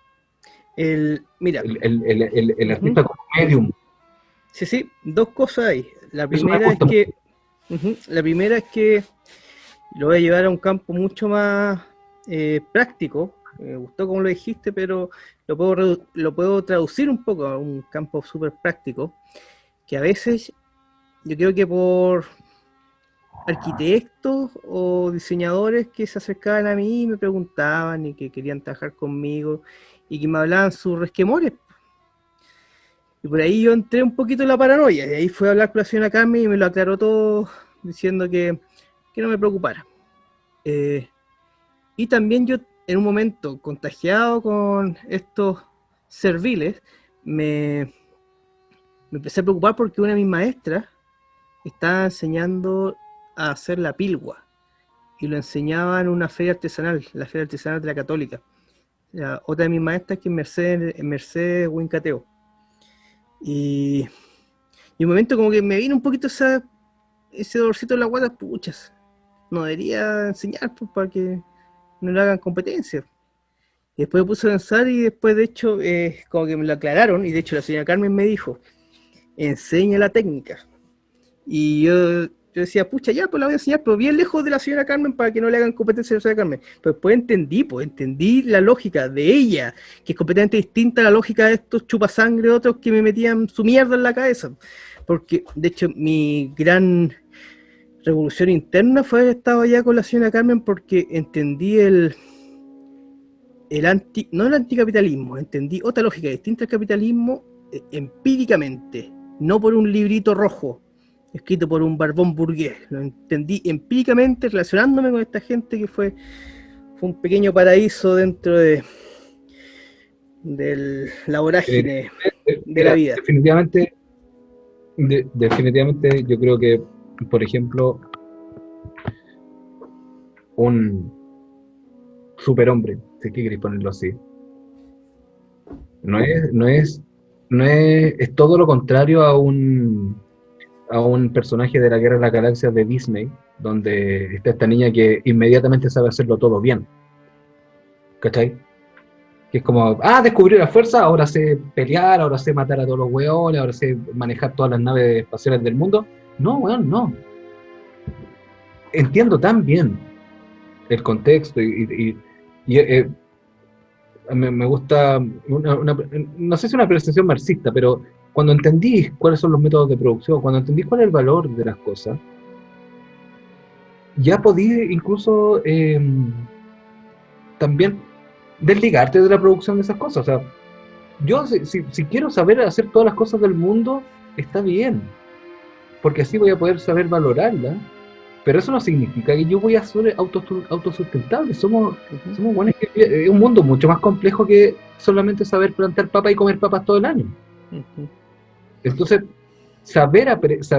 una de las cosas, una de las gracias de ser artista también es saber apreciar el arte, y una de las gracias de saber plantar plantitas es saber apreciar la agricultura.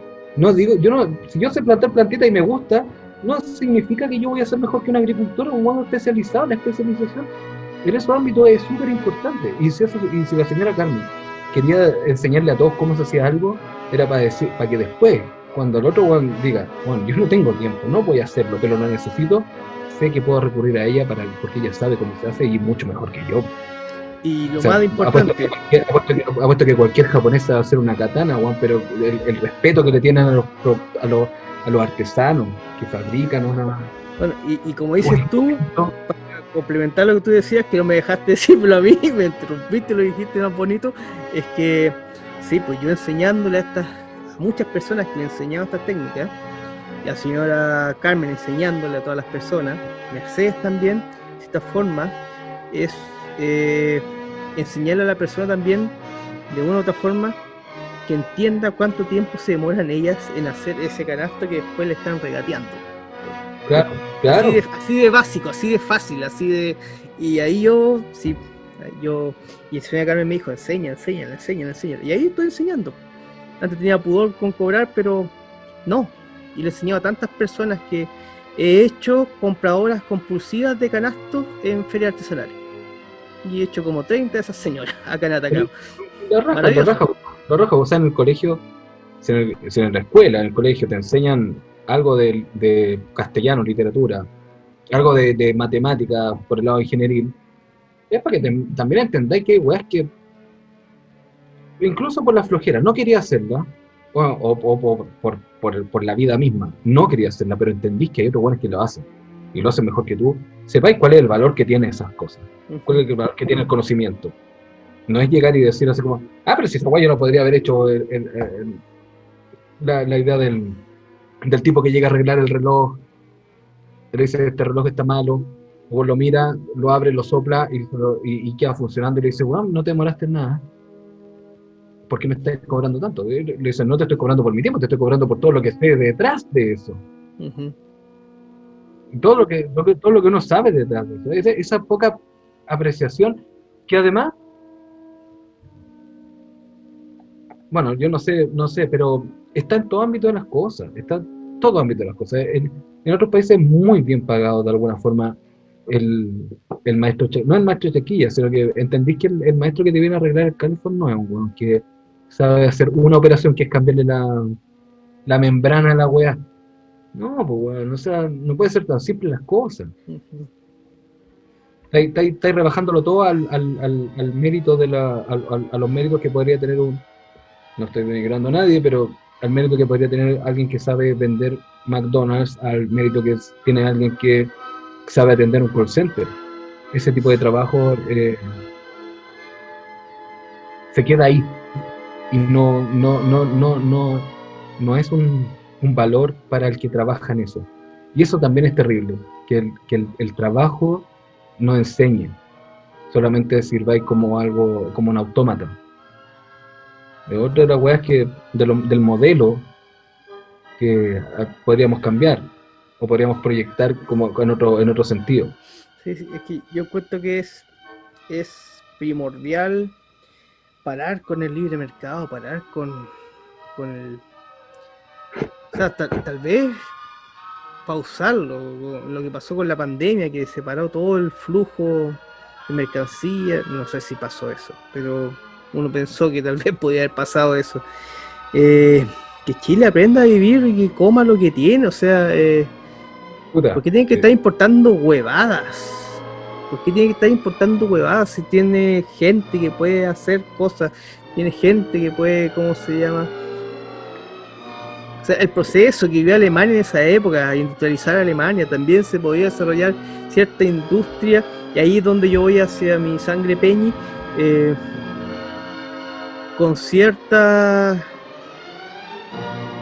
cosmovisión, entendiendo que somos parte también de la tierra, porque no somos dueños de la tierra, y eso sí o sí cambiaría la perspectiva de la industrialización de Chile. ¿Cómo vamos a industrializar a Chile? ¿Vamos a hacer como lo está haciendo China, que está dejando la escoba en su país a modo de contaminación? También porque está en esta lógica de que está haciendo la industria de todo el mundo, o sea, ni siquiera China, que es gigantesca, está aguantando generar la industria de todo el mundo, a nivel ecológico, quiero decir. Chile... Además, ¿cómo? no, y además por los métodos de producción, por los términos en que produce, China también produce mucha basura. Mucha No, basura. no basura, no estoy diciendo que basura porque se gasta en insumos, ¿No? ese es parte natural de la producción, sino que en la cantidad en que producís, en la velocidad en que producís, la merman. O sea, imagínate, es una locura, pero si Japón, no sé, o otro país puede producir solo lo perfecto y es más caro, tenía un punto. Pero China, que produce todo, incluso lo más barato, y de eso lo más barato, la mitad sale mala, está ahí es un desperdicio de mano de obra, es un desperdicio de sistemas productivos, es un desperdicio de materiales. Imagínate todos los celulares malos que no salen de China. Todas las cosas que no salieron de ahí porque fueron mal producidas. Porque lo importante es producir tanto que incluso sobre la cuota de lo que está bueno, es un iceberg. Todo lo que sale de China bueno, en realidad involucra una cantidad de weas que no salen porque están malas. Uh-huh. ¿Cuál es el sentido de producir esos niveles? ¿Cachai? Y llevándolo toda la basura, todo lo de... Uh-huh. No, te decía que llevándolo a lo local, ¿cómo Chile se va a poder hacer cargo de la demanda de cobre a nivel mundial? 50% de la demanda mundial, Chile, sacando como loco relaves por todos lados. Hay que... Es que por lo mismo, si necesitáis esa producción de cobre o ese exceso, es tan grotesco, es excesivo, también te podéis cuestionar para qué. Uh-huh. O sea, sí, en Chile podríamos tener, imagínate, podría tener una industria de spinners. ¿Cachai? Es decir, ya no tenemos que importarlos de China, ahora los producimos acá en Chile. ¿Pero para qué? O sea, aparte de que nos llama a evaluar qué cosas podemos producir acá, también nos llama a evaluar qué cosas son necesarias producir y qué cosas no. Uh-huh. Porque hay mucho de ideología, mucho de propaganda en los objetos. Los objetos mismos tienen esa carga ideológica que lo suntuario o lo innecesario muchas veces es como, ¿y para qué? En serio, ¿para qué? ¿Por qué querríamos, no sé si producir 1.000 millones de baterías al mes? ¿Para qué? ¿Para tener farolitos que los ponían en el jardín y se iluminan en la noche? ¿Para tener una hueá solar que todas esas hueás, todo eso del desecho, el kitsch, es tan kitsch el mundo, están de hueás banales, y no estoy hablando de que definitivamente tal vez la movilización, la electromovilidad está en el futuro, podrías tener auto, pero ¿para qué?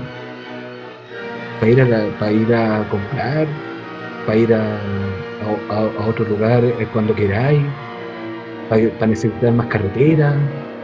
¿Por qué? ¿Por qué querría tener ese exceso de cosas, de elementos? Y no estoy aspirando una vida del ascetismo, yo no estoy aspirando la vida del ascetismo.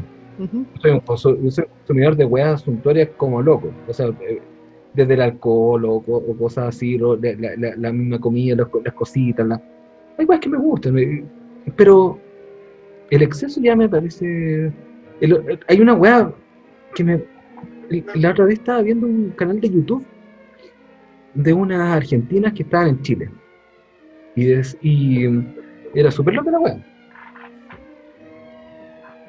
Iban a los supermercados y a analizar las góndolas. Y decían así como, mira, en esta góndola hay 20 marcas de pasta, de fideo. Y en esta góndola hay 20 marcas de no sé, jamón o queso. Y allá en Argentina tenemos así como 2 marcas o 3 marcas. Bueno, señora, no necesita, ¿por qué tenía ese exceso de producción? ¿Por qué eso es bueno en sí mismo? ¿Por qué esa oferta desmedida es buena en sí misma? Yo no estoy diciendo que los pequeños productores tengan que confabularse, pero sí hay ciertas cosas que la competencia brutal eh, juega en contra del consumidor, o del usuario, o del ciudadano. No, yo no quiero, ¿por qué voy a necesitar? Yo entiendo que el pequeño productor esté ahí, pero no tiene por qué estar en el supermercado. No tiene por qué, ¿cachai? Que el supermercado también es una vitrina de excesos, que te da una idea de bienestar que es mentirosa. ¿Cuál es la relación que tenés con los productores? El comercio justo me parece súper interesante. Si vaya una weá y descubrir una weá, bueno, y si lo necesitas, ¿quién necesita queso por la chucha? ¿Quién necesita queso en su día, weón? De verdad, en serio, ¿quién necesita eso? ¿Queso? ¿Sí? Yo necesito ¿Quién necesita? Ya, bueno, pero sabéis dónde obtenerlo inmediatamente. No tenéis que ir al súper a regatear así, o a considerar las 20 marcas que tenéis. Si no lo sabéis, me gusta, bueno, ya tenía un productor cercano, con un trato más cercano, tenía a la señora al frente que los produce. No sé, estoy en esa disyuntiva, weón, que es como... Puta, a mí me tocó ayer. A ver si Antes de ayer me tocó el cumpleaños de mi guagua. Y ahí se vio qué manera de llegar a huevadas. Qué manera de comprar tonteras la gente, weón. Me llené de puro plástico en la casa, conche tu madre. Y hubo algo que me lo metieron con ají, weón. Un carrito de supermercados, conche tu madre, lleno de hueaditas de plástico. Oh, la huevada. Pero como que... Entonces, uno aspira a hacer este lugar un lugar mejor por medio de los hijos también, pues no sé hasta qué punto eso es sano, pero uno quiere ser un ciudadano de bien, pues no sé, ahí como que puta que me generó conflicto eso, porque además vi diferencias entre algunas personas que regalaban cierto tipo de cosas y otra gente que regalaba la hueá con más color y más grande y con más ruido, y eso es tan perjudicial para la guagua. O sea, es sabido que mientras menos opciones, utilidades tenga un objeto, más desarrolla la creatividad la cabra chica, porque es lo que me interesa a mí, pues no me interesa que sea un de estos cabros nativos digitales con menos coeficiente intelectual que yo, pues. que hubo un estudio, o sea, ¿Sí? lo vi someramente, así como a la pasada, no me acuerdo en qué diario, que era esa idea de que los hijos de ahora tienen un coeficiente intelectual menor. Primera vez en la historia de la humanidad, yo creo. Yo no quiero ser abogado del diablo, porque uno podría entender que en realidad no, lo que pasa es que tienen conocimientos diferentes. Pero esos conocimientos diferentes están dirigidos, eso es lo peligroso. Es como si lo que pasa es que no sabe tanto de matemáticas, pero sabe exactamente cómo usar las redes sociales. Ok, ¿a quién le sirve eso? ¿Le sirve a la humanidad o le sirve a los pocos productores, a los gestores de estas redes sociales? Entonces, la especificación, la manipulación, el conocimiento dirigido es terrible, pues bueno. Incluso del otro lado, también. El otro día estaba viendo unos juguetes en Maze, que eran como unos... eran unos sets de basureros que te enseñaban a reciclar, como a diferenciar la basura. ¿Dónde van las cosas orgánicas? ¿Dónde van las cosas de papel? ¿Dónde van las cosas de plástico? Muy bien, perfecto. Pero eso no puede ser tu proyecto de vida. O sea, eso es un insumo más que tal vez está en la escuela, pero no en tu casa. No podís politizar tanto una weá que el futuro, el conocimiento futuro de tu hijo no puede estar enfocado solamente en eso. Es parte de la naturaleza nomás, no es parte de su programa personal, ¿cachai? Es puro consumismo, es como, ¿por qué esas cosas debieran enseñarse como programa del Estado, no como programa personal? Y ahí es donde también yo me hace ruido que la gente insista, o las personas insistan en que es una weá terrible, pero que como que la educación parte por casa. La educación no parte por casa, creo. Los valores, algunas cosas pueden partir por casa, pero ojalá fuera parte de la comunidad, pues, weón. Que la comunidad es la que educa. O sea, yo le puedo decir a un cabro chico que no conozco que botar un papel en la basura, el suelo está mal y tiene que botarlo en el basurero. Pero no. O sea, eso es un modelo impuesto, que es la escolarización. Y si no me equivoco, Carlomagno también fue el promotor de eso. Y sí, pues, es entregar la cultura, o sea, la escuela, que los niños vayan a la escuela, al colegio. Es entregar la cultura, es hacer una cultura en común. Yo también creo que eso está bueno. Pero no sé si será... Bueno, porque no soy el único. Pasó por eso todas mis cuñadas, la mayoría de mis cuñadas, de que uno tiene miedo de meter al hijo al colegio por toda la caca que implica eso. O sea... No, pero eso no es un problema de las familias, es como que hay gente que es como que es que vienen cabros que vienen de familias que no de dudosa reputación o algo así.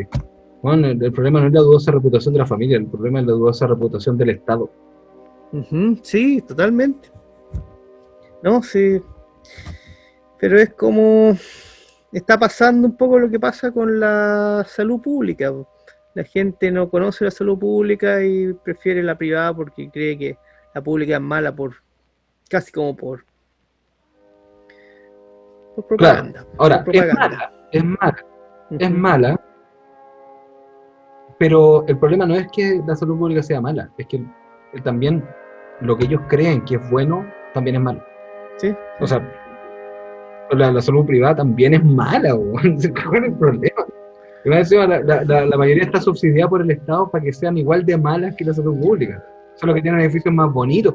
¿A quién pico le importa si te operaron y te rehabilitaron, o sea, estás en una cama recuperándote, tengáis una tele, po, weón?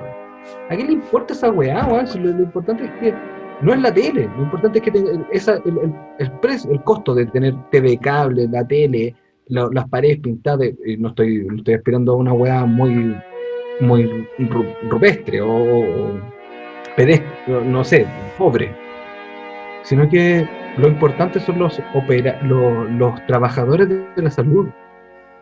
No es si tenéis TV cable, weón, ante la concha de tu madre, weón. Lo importante no es si te da el sol en la mañana y está fresquito. Lo importante es que tenéis que sanarte, weón. Si esos espacios de claustro no son para mantenerte ahí, son para que salgáis lo antes posible de ahí, justamente. Entonces no quería estar, no es que no digo que no queráis estar cómodo en tu camilla, tenéis que estar cómodo en tu camilla.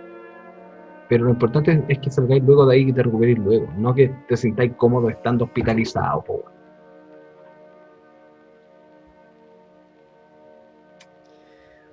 Bueno, en mi cabeza tengo siempre a Richard Wagner, uno de mis músicos favoritos, no solamente por la música, sino también por su rol político, su influencia a nivel cultural, gubernamental, etcétera. También siempre está Jacques-Louis David, por también lo mismo, el pintor de la Revolución, el pintor de Napoleón Bonaparte, y ya veo el nuevo norte de mi trabajo, se ve, veo la luz. Sí, hay que, de una u otra forma, culturalmente hablando, poner esas preguntas que dices tú, o sea, poner buenas preguntas. ¿Qué le hace falta a Chile? Yo creo que la industrialización. Pero no, como dices tú, no industrialización por hacer huevadas, sino ahí nuevamente recurro a mi sangre indígena, que yo creo que lo más cercano que tengo a religión es saberme parte de todo, o sea, ser un animal más, por lo mismo pertenecer y por lo mismo venerar y respetar a la querida Ñuque Mapu y buscar desde ahí Puta, la producción. yo, o sea, yo creo que es un programa tan complejo de resolver que tal vez hay que partir por el principio. Y el principio es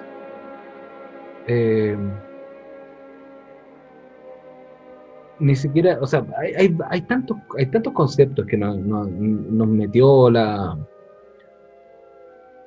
este libre mercado. Uno de los primeros tal vez fue, no sé si los primeros, pero hay que empezar a martillar, insisto, hay que empezar a martillar cuáles son los conceptos de lo que es ser chileno y cuál es el bienestar. ¿Qué es lo que es el bienestar?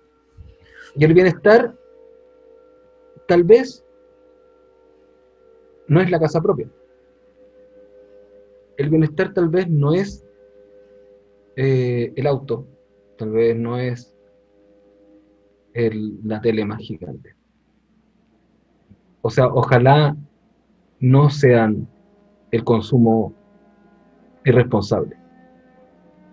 No digo que nadie pueda tener casa, para nada. Yo no me adhiero a esas especulaciones del rechazo que es como, si ahora tienes una habitación libre en tu casa, va a llegar un inmigrante a ocupártela, ni cagando, no, si el principio de la propiedad privada está bien. Pero, ¿qué es lo primero que quieres tener? ¿Qué es lo primero que quieres tener? ¿Cuál es tu propiedad privada? ¿Cuál es tu ámbito más privado? Y tu ámbito más privado tal vez, ojalá no sea ni la educación ni la salud, porque ojalá esos sean ámbitos públicos. Ni el agua. ¿No? ¿Por qué alguien quiere el agua privada? ¿No? Eso lo público es lo primero. Después viene lo privado. En el sentido de que ahí recién podía entender qué es lo que quieres para ti, solo para ti. Cuando antes lo principal es querer para los demás lo que quieres para todos. ¿Me entendí? Uh-huh. No quiero que la weá se trate de que es que al que pueda o que tú quieras tener ese beneficio. No es sobre beneficio, es sobre bienestar, que es distinto. Después podía evaluar, cuando entendáis, cuando ya considerí qué es lo que debiera ser para todos, de ahí podía entender qué es lo privado. Cuando estás en contacto con los demás, en contacto con el país, con la nación, con el proyecto nación, recién ahí podías plantearte qué es lo que quieres para ti y solo para ti.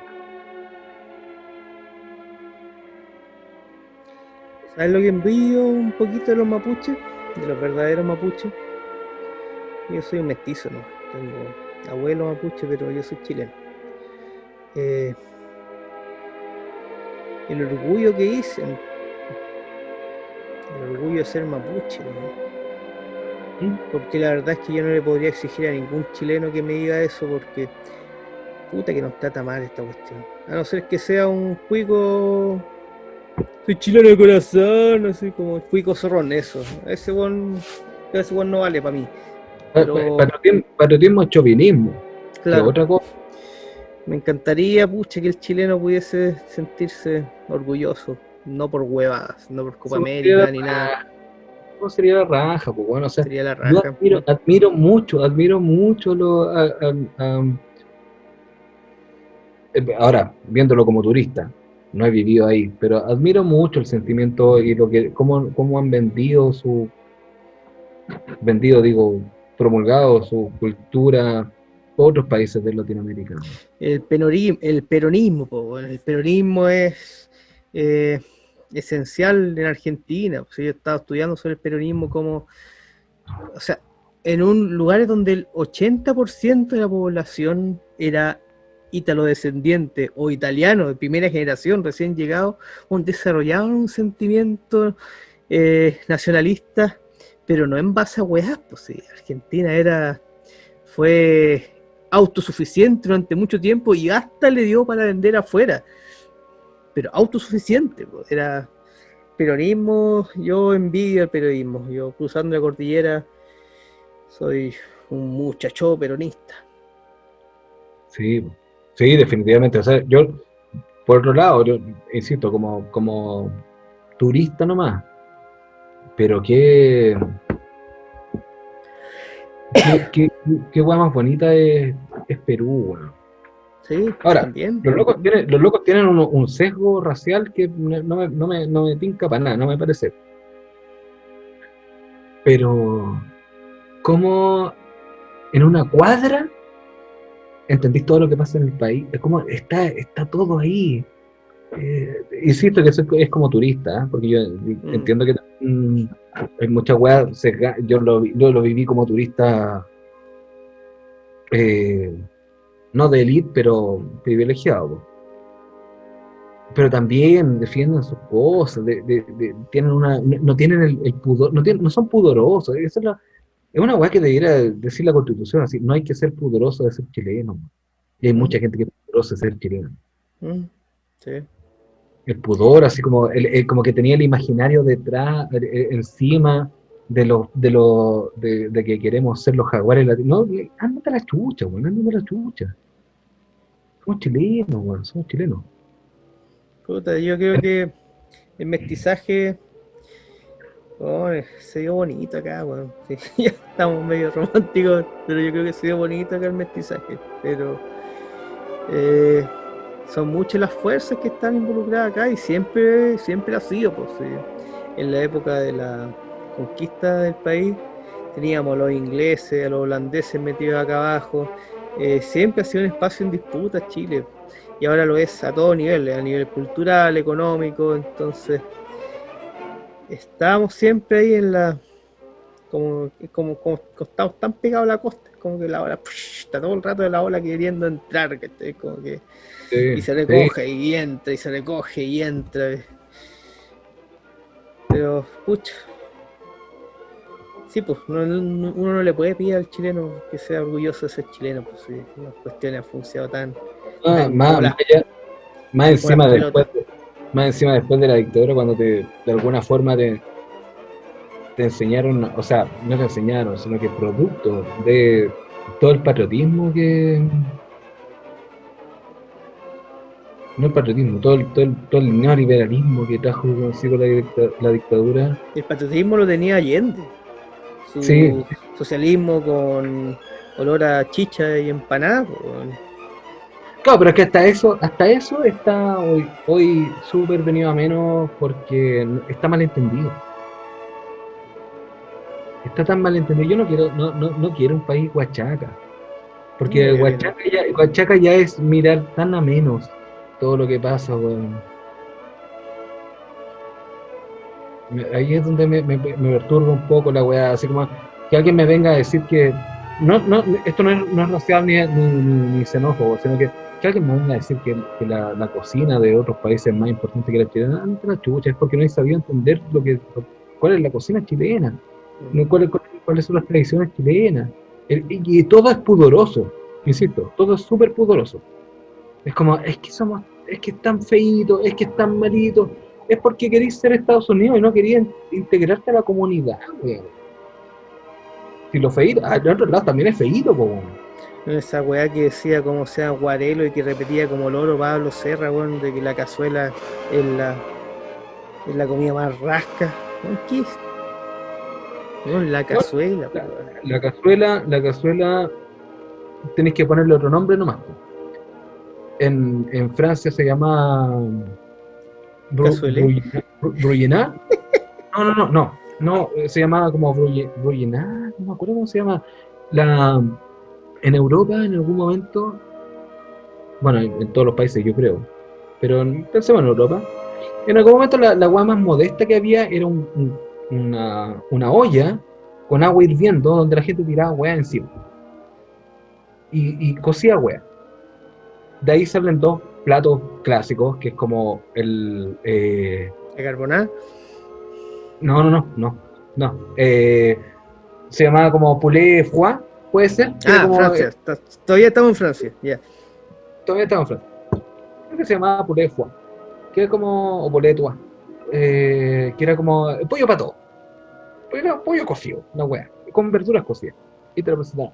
Y del caldo sale el consomé, que era el puro caldo, weón. Así como, ¿cómo te podís sentir? ¿Por qué los franceses con toda su weá no tienen pudor en decir, bueno, este es uno de mis platos, un caldo de weas cocidas? Y acá el consomé, que lo heredamos de allá también, es como, weón, poco menos que pobre. ¿Cuál es el respeto que le tenía a las cosas? ¿Cómo te aproximáis a los objetos? Eso, insisto, que el marxismo para mí presta muchos ingredientes que tienen que ver con cómo te acercas a los objetos sin ser chauvinista o sin ser eh, ¿cómo se podría decir? Sin tirarse el pedo de arriba de la raja, o sin ser Barça, weón. La weá es así. Eso es lo que puede haber. ¿Cachai? ¿Por qué tiene que ser como muy decorado, muy agorafóbico en el sentido de que le tenéis miedo a ese vacío de que la weá es tan simple? Y es así nomás. ¿Por qué? ¿Por qué? La cocina chilena, si queréis compararla con la peruana, tal vez la peruana es más elaborada, pero la cocina chilena también tiene una honestidad y una simpleza que, ¿por qué no rescatarla? Y hay un movimiento, De regimiento, po. Si éramos un regimiento. y hay un movimiento no sé si es contracultura, pero de cultural, de cocina honesta, de pocos ingredientes, esto es esto nomás. Es esa honestidad que antes era pudorosa y ahora no es pudorosa, es honesta, no es como esto lo que te hace. Le refiero, nada que ver, o sí que ver. Le refiero a un restaurante, ¿cachai? Porque tampoco reniego de las cosas suntuarias. Le refiero a un restaurante que se llama La Salvación, que da ahí en Santa Magdalena, en Providencia. Los guanes de sus tragos, unos tragos muy ricos, pero además los platos eran como. Tenemos unas croquetas de prieta, concha. Así, pues, weón. Y tenemos mortadela. Y mortadela, weón. Eso es un plato, weón. La raja. Y una weá la raja, weón. Es una weá increíble, weón. Es porque, obviamente, podéis perfeccionar lo que queráis. Podéis hacer hasta el hielo más perfecto del mundo. ¿Cómo no vais a poder hacer cualquier weá más perfecta del mundo? Y eso es puro amor. Eso es puro amor. Eso es profesionalismo. Es amor y respeto. Pucha, yo quería colocar, ¿cómo se llama? Como sonido de base, Also Sprach Zaratustra de Richard Strauss. Para que colocar una cueca, una música chilena. No, es que ahí estáis mal. Es que yo creo que ahí tal vez no, po. Porque. Dice Nico, era una broma. No, sí lo entiendo.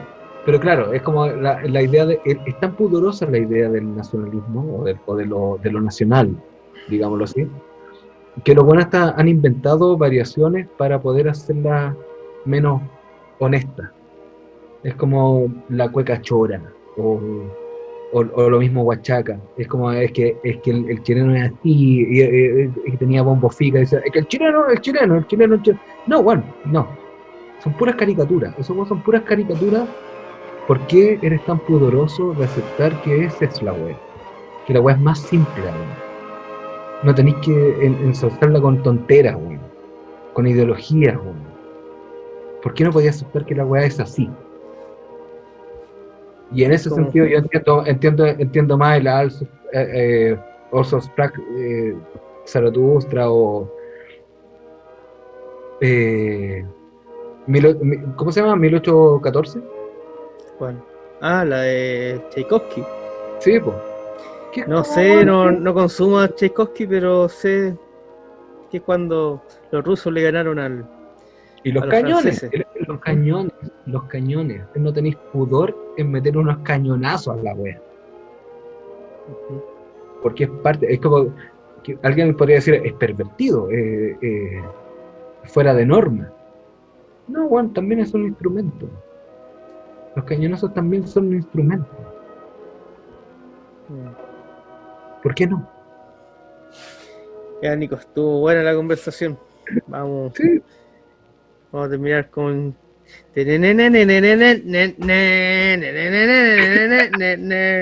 Ya, Nico Pico, próxima semana, ahí seguimos conversando.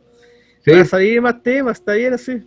Si no llega O más, sea, conversamos yo igual. creo que un buen tema es eh, que el